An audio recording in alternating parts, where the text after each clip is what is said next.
নমস্কার, আমার সকল বন্ধুদের স্বাগত। এখানে রেসিপি হচ্ছে চানা পনির। এখানে সমস্ত উপকরণ দেখুন আমি গুছিয়ে নিয়েছি। এখানে আলু, পনির আছে, ধনেপাতা, গোটা গরম মশলা আর কাবলি চানাটা আমি সেদ্ধ করে রেখেছি, টমেটো আছে। এখানে সমস্ত মশলা দিয়েছি, আদা, পেঁয়াজ, রসুন আর জিরে। এখানে দেখুন পেস্টটা হয়ে গেল। কড়াই বসিয়ে দিয়েছি গরম হওয়ার জন্য। এটার মধ্যে আমি একটু সরষের তেল দিয়ে দেব।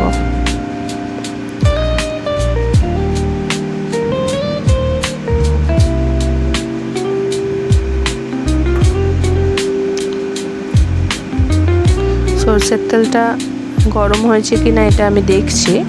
এটা একটু গরম হওয়ার পরে 1 পিঞ্চ হলুদ দেব, যাতে পনিরটা ভাজবো তো তার জন্য।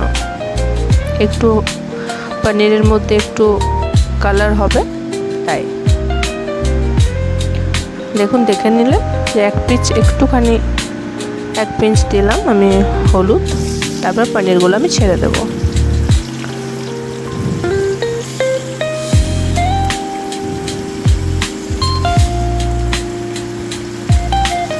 একটু ভালো করে ভেজে নেব পনিরটা হালকা।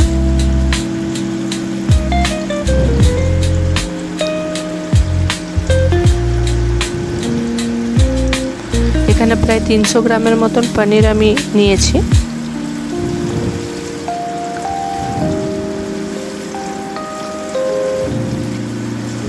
হালকা ভাজা হয়ে যাওয়ার পরে আমি পনিরটা উঠিয়ে নেব। আবার ওই তেলের মধ্যে আমি সব গোটা গরম মশলাগুলো ফোড়নে দিলাম। তেজপাতা, শুকনো লঙ্কা আর এলাচ আছে আর জিরে দিলাম।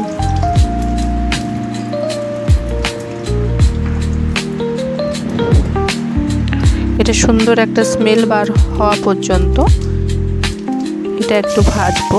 তারপরে পেঁয়াজগুলো কুচি করে রেখেছিলাম ওটা দিয়ে দিলাম। পেঁয়াজগুলো কুচি করে আপনারা আগের থেকেই রাখতে পারেন বা পরেও করে নিতে পারেন। আমি সব আগের থেকে উপকরণগুলো জোগাড় করে রেখেছিলাম। লাল লাল করে আমি পেঁয়াজগুলো ভেজে নিলাম।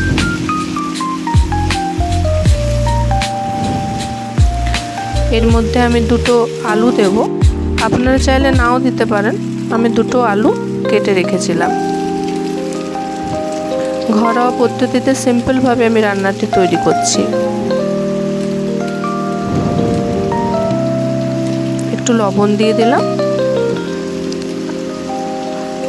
আর হলুদ গুঁড়ো দেব। পেঁয়াজটা আর আলুটা ভাজবো। ভাজা হয়ে যাওয়ার পরে যে মশলাটা তৈরি করে রেখেছিলাম সেই মশলাটা আমি দিয়ে দিলাম। এবারে আমি এটাকে কষাবো। এখানে দিলাম একটু কাশ্মীরি লঙ্কার গুঁড়ো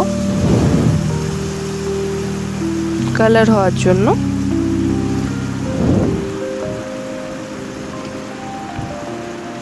এটা আমি ভালো করে কষিয়ে নেব।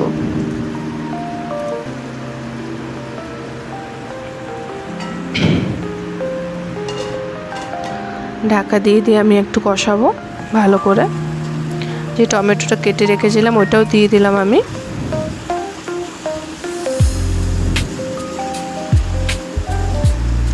দেখুন কষানো কমপ্লিট হয়ে গেছে আমার। এবার সেদ্ধ করে যে চানাটা রেখেছিলাম সেই চানাটাও আমি দিয়ে দিলাম। এখানে প্রায় 250 গ্রামের মতন আমি চানা ইউজ করছি।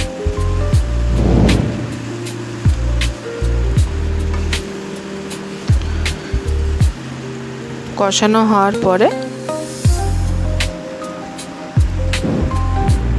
আমি এটার মধ্যে জল দিয়ে দেব।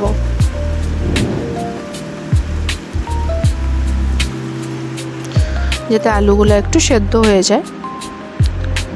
কষাবার সময় আলুগুলো হালকা সেদ্ধ হয়ে যায়, কিন্তু জল দেওয়ার পরে এটা ভালোভাবে সেদ্ধ হয়ে যাবে।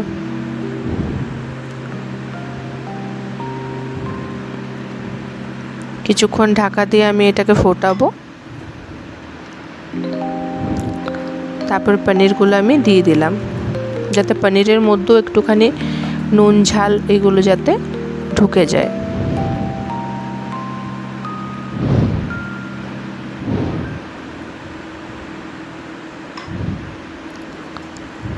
এবারে আমি একটু ঢাকা দিয়ে দিলাম, তারপরে ফোটাবো কিছুক্ষণ। দেখুন ধনেপাতা দিয়ে দিয়েছি আমি। এটা আমার কমপ্লিট হয়ে গেছে রান্নাটা। আলুগুলো একটু চেক করে নিচ্ছি যে সেদ্ধ হয়েছে কিনা। আলুগুলোও আমার সেদ্ধ হয়ে গেছে।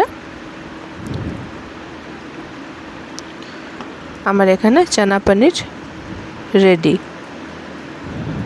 আপনারা এটা রুটি, ভাত যেটা পছন্দ করেন সেটা দিয়ে খেতে পারেন। এখানে আমি ধনেপাতা একটু ছড়িয়ে দিলাম।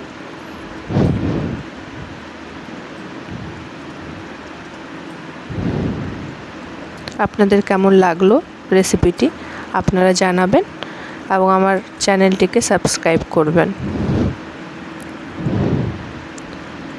আমার রান্না কমপ্লিট হয়ে গেছে। এবারে আমি এটা সার্ভ করে নিলাম।